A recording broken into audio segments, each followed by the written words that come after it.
తెలుగు పద్యస్వర వైభవానికి స్వాగతం. శ్రీమద్ భాగవతం నుండి ఒక పద్యం.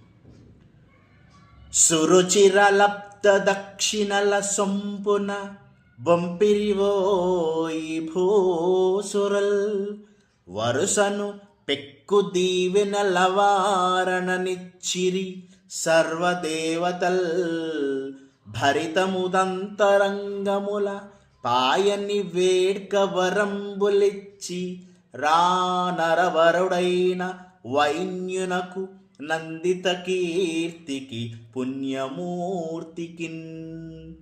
ఈ పద్యంలో యజ్ఞంలో పృథు చక్రవర్తి వల్ల భూరి దక్షిణలను పొంది మిక్కిలి తృప్తి చెందిన బ్రాహ్మణులు పెక్కు దీవెనలు ఇచ్చారు. దేవతలందరూ ప్రీతి చెంది పుణ్యమూర్తి అయిన పృథు చక్రవర్తికి అనేక వరాలు ప్రసాదించారు అని పద్యభావం.